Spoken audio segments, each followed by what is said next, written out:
और एलिसा के जाने के बाद ग्रांट ने लड़कियों की एक्सपीरियंस को थोड़ा बेहतर बनाने की कोशिश की। जंगल के प्रिंसेस लैंड में स्वागत है। ये सब कॉफी के लिए उठेंगी? मुझे क्रीम नहीं मैं चाहिए। इनके लिए ब्रेकफास्ट बनाऊंगा। अरे नहीं, ग्रांट ने कहा कि वो हमें प्रिंसेस ट्रीटमेंट देगा। पॉट साफ करूँ तो तुम सबको अच्छा लगेगा। शायद मैं हमारे लिए कुछ और भी बना सकूं। अच्छा, तो एक स्विंग बना सकते हो जिस पर हम आगे पीछे झूल सके। ओके, मुझे थोड़ा क्रिएटिव होने दो, कुछ तो सोच लूंगा। Thank you.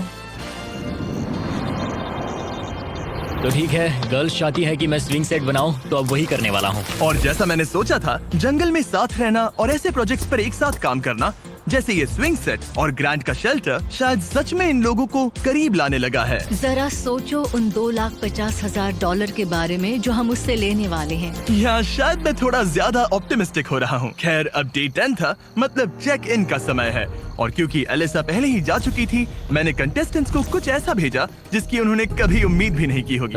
Welcome everybody. मुझे बताओ तुम्हारे इस जंगल में पिछले 5 दिन कैसे रहे? बहुत काम किया। मैंने इनके लिए स्विंग सेट बनाया और हम एक को खो चुके हैं। अब सिर्फ 3 लड़कियां हैं। ओह, मैं बस इसे हटा देता हूँ।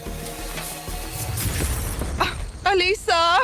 खैर ग्रैंड, तुम्हारे लिए अनफॉर्चुनेटली आज रात फिर से एक मुश्किल फैसला लेना है। तुम्हें इन लड़कियों में से किसी एक को चुनना होगा जो तुम्हारे साथ एक लग्जरी कैबिन में रात बिताएगी, जिसमें है एक मसूस, शावर, हॉट टब, पूरा लग्जरी सेटअप है। ओ, मैं ठीक हूँ। मैं नहीं जाऊंगी। मुझे लगता है एशले और ग्रांट के बीच बहुत कुछ सुलझाना बाकी है। बॉन्डिंग के लिए अच्छा हो सकता है। श्योर। आखिर में फैसला तो तुम्हारा ही है। एशली, चलो चलते हैं।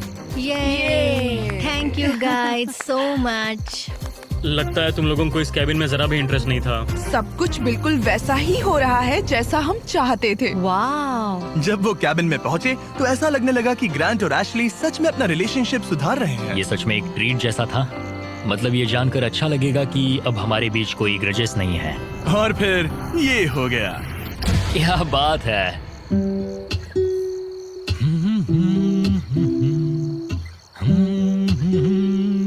क्या किसी को ग्रांट के बारे में कुछ अच्छा कहना?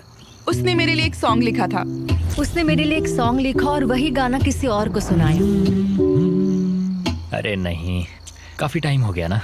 ग्रांट ने जो सॉन्ग दूसरी लड़की के लिए प्ले किया था, उसे सुनकर एशली का मूड बिगड़ गया और जब कैबिन डे खत्म हुआ, वो वही एनर्जी कैंप में वापस लेकर आई। मुझे अभी तुम्हारे बारे में जो फील हो रहा है वो नहीं करना चाहिए। तुम्हें कैबिन में बुलाना पॉइंटलेस था क्या? तुम्हें सच में सच में हमारे बीच कुछ सुलझाना है या बस ऐसे ही फॉर्मेलिटीज निभा रही हो? अगर मैं फॉर्मेलिटीज निभा रही होती तो अब तक चली गई होती। बस लगा कि सब पॉइंटलेस है।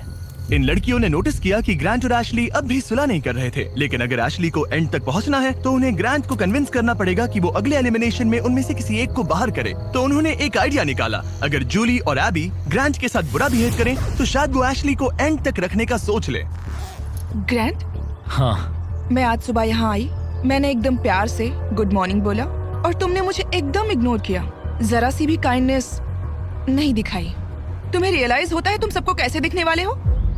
जूली, मुझे किसी को प्रूव करने की जरूरत नहीं है। तुमने अकेले ही इस पूरी सिचुएशन को तबाह कर दिया है। मैंने तुम तबाह एंड किया? तक जाने और वो पैसा जीतने के लिए एकदम फिक्स्ड थे और तुमने लिटरली। और मैं यहाँ एंड तक रहूंगा। पता है, ये मैं भी मेरा वही कह डिसीजन रही है हूँ। कि मैं किसे अपने साथ ले जाऊंगा वही और तो मेरी कह रही लाइफ हूँ। कौन आसान बना सकता है। और अब तुम में से कोई आसान नहीं बना तुम रहा। एक बहुत बुरे इंसान हो।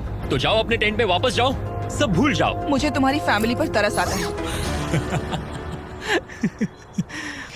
मुझे तुम्हारी फैमिली पर तरस आता है। अच्छा, ऐसा क्या? और शायद ये प्लान काम कर गया, क्योंकि अगले दिन ऐसा लगा जैसे उनका प्लान वापस ट्रैक पर आ गया हो। कल एलिमिनेशन डे है और मुझे डिसाइड करना है कि किसे घर भेजना है। जूली ने सच में मुझे सरप्राइज कर दिया, खासकर जो वो कल बोल रही थी। मैं सिर्फ इसलिए एशली को घर नहीं भेज रहा हूँ क्योंकि मुझे लगता है हमारे बीच चीजें सुधर रही है और मैं उसे सक्सेसफुल होते देखना चाहता हूँ। तो डे 15 के चेक इन के लिए जूली घर जाने के लिए तैयार थी, लेकिन अब सब कुछ इस बात पर डिपेंड करता था कि उनका प्लान काम करेगा या नहीं। क्या हाल है? हमने तुम्हें मिस मैंने किया। भी तुम चारों को मिस किया। तो बताओ तुम्हारे पिछले 5 दिन कैसे रहे? इन्होंने मुझे कहा कि मैं घटिया हूँ। तुम एक बहुत बुरे इंसान हो। अगर किसी वजह से ये सब मुझसे परेशान होकर खुद ही छोड़कर चली जाएं और मैं अकेले पूरे 30 दिन रुक जाऊं तो क्या मुझे पैसे मिलेंगे? एंड में तुम्हारे साथ तुम्हारी एक्स गर्लफ्रेंड्स में से कोई एक होनी चाहिए, वरना किसी को भी कोई पैसा नहीं मिलेगा। ओके, कुछ और है जिसके बारे में तुम बात करना चाहोगे? लगता है सीधे मुद्दे पर आना चाहिए।